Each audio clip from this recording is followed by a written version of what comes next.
Hi எல்லாருக்கும் welcome to sports and stories. Match number 58 ஆர்சிபிக்கும் கேகேஆருக்கும் நடக்கிற மேட்சோட ப்ரீ மேட்ச் ரிவ்யூ தான் இங்கே நம்ம பார்க்க போகிறோம். ரெண்டு டீமுக்குமே பிளே ஆஃப் சான்ஸ் இருக்குது. கேகேஆருக்குமா இருக்குது அப்படின்னு கேட்டிங்கன்னா இருக்குது. அதுக்கு அவங்க மட்டும் இல்லை, மற்ற டீமும் சேர்ந்து அவங்களுக்கு சப்போர்ட் பண்ணணும். இப்போ ஆர்சிபி எடுத்துக்கிட்டோம் அப்படின்னா 11 மேட்ச்சில் 8 மேட்ச் வின் பண்ணி செகண்ட் ஸ்பாட்டில் இருக்காங்க. அவங்களுக்கு நல்லாவே சான்சஸ் இருக்குது அப்படின்னு நினச்சிட்டு அசால்ட்டாக விளையாண்டாங்கன்னா அவங்க பிளே ஆஃப்லேருந்து வெளில போகிறதுக்கும் வாய்ப்பு இருக்குது.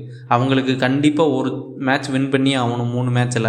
அப்போ தான் அவங்களுக்கு பிளே ஆஃப் கன்ஃபார்ம் ஆகும். ஒரு மேட்ச் வின் பண்ணால் போதுமா அப்படின்னு கேட்டிங்கன்னா இல்லை, 2 மேட்ச் வின் பண்ணால் தான் அவங்களுக்கு டாப் 2ல் போக முடியும். டாப் 2ல் போனால் தான் அவங்க டைரெக்டாக ஒரு மேட்ச் வின் பண்ணதும் ஃபைனல் போக முடியும். ஸோ ஆர்சிபியோட கால்குலேஷன் ரொம்ப சிம்பிள்.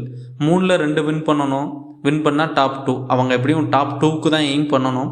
3லேயோ 4லேயோ முடித்தா கூட அது அவங்களுக்கு டிஸ்அட்வான்டேஜ் தான். ஸோ அவங்க 3ல் 2 மேட்ச் வின் பண்ணி டாப் 2க்கு போகிறதுக்கு தான் எய்ம் பண்ணுவாங்க. முடிஞ்சால் 3 வின் பண்ணுவாங்க. அதுக்கான பாசிபிலிட்டிஸும் இருக்குது. அவங்க 3 மேட்ச் யார் யார் கூட அப்படின்னு பார்த்தோம் அப்படின்னா நாளைக்கு கேகேஆர் கூட விளையாடுறாங்க. அதுக்கப்புறம் எஸ்ஆர்ஹெச், எல்எஸ்ஜி. இவங்க எல்லாருமே டேபிளில் மிடில் அண்ட் பாட்டமில் இருக்க ஒரு டீம்ஸ் தான்.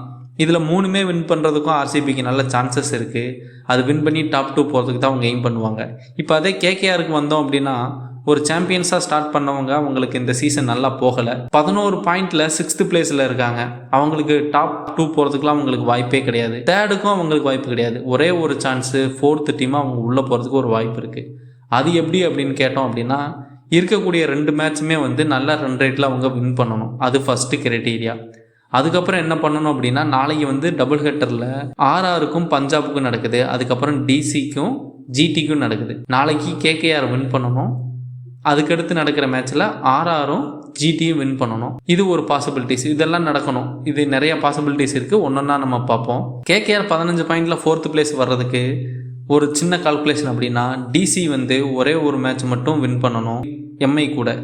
எம்ஐ இருக்கிற எல்லா மேட்சும் தோத்தா அவங்க 15 பாயிண்டில் டிசியோட நல்ல ரன் ரேட்டில் வருவாங்க. அப்படின்னா 4th டீம், அதாவது ஜிடி, ஆர்சிபி, பஞ்சாப் 4th டீமாக ரன் ரேட்டில் அவங்க 15 பாயிண்டில் வச்சு போகிறதுக்கான ஒரு வாய்ப்பு இருக்குது. பட் இதெல்லாம் நடக்கணும் அப்படின்னா எம்ஐ 2 மேட்சுமே தோக்கணும். டிசி ஒரு மேட்ச் மட்டும் வின் பண்ணணும். ஸோ இதெல்லாம் நடந்துச்சு அப்படின்னா பாசிபிலிட்டிஸ் இருக்குது. என்ன நடக்குது என்னங்கிறதுல பார்க்கலாம். இப்போ அடுத்து நம்ம இந்த பர்டிகுலர் மேட்ச்சுக்கு வந்தோம் அப்படின்னா பெங்களூரில் நடக்குது இந்த மேட்ச்சு. அங்கே வேறு மழையாக பேஞ்சிக்கிட்டு இருக்கு. மழையில் வேறு டிம் டேவிட் நல்லா சறுக்கி விளையாண்டுக்கிட்டு இருந்தார். மேட்ச் நடக்கிறப்பவும் மழை வர்றதுக்கான வாய்ப்பு இருக்குது.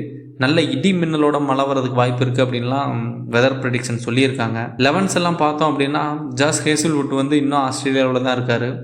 ஏதோ நிகில் அப்படின்னு சொல்லி அவர் இன்ஜுரியில் இருக்கார். அவர் இன்னும் வரல. எனக்கு தெரிஞ்ச அவர் வரமாட்டார்னு நினைக்கிறேன். இந்த நிகில் அப்படின்னா ஏதோ ஒரு சின்ன தசையில் ஏதோ ஒரு பெயின் இருக்குது அப்படின்ற மாதிரி தான் இருக்குது. இது இந்த மாதிரி சின்னதாக இருக்கும்போதே அவங்க ரெஸ்ட்டில் இருந்து அது நார்மல் ஆகிடுச்சு அப்படின்னா பரவாயில்ல. ஒருவேளை அவங்க ரிஸ்க் எடுத்து ஃபீல்டிங் பண்ணும்போது டைவ் அடிக்கிறாங்க, இல்லை ரொம்ப ஸ்ட்ரெச் பண்ணி பவுலிங் போடுறாங்க அப்படின்னா அதுக்கடுத்து ஒரு 2 வாரம் 3 வாரம்னு சொல்லி அவங்களுக்கு ரெஸ்ட் எடுக்க சொல்லிடுவாங்க. அதெல்லாம் நடந்துச்சு அப்படின்னா வேர்ல்டு டெஸ்ட் சாம்பியன்ஷிப் விளையாட முடியாது அப்படின்றதுனால ஹேசல்வுட் கொஞ்சம் ரிஸ்க் எடுக்க வேணாம், நமக்கு கண்ட்ரி தான் முக்கியம்னு சொல்லி ஆஸ்திரேலியாவில் இருந்துகிட்டு இருக்காரு. இன்னும் ஒரு வரல.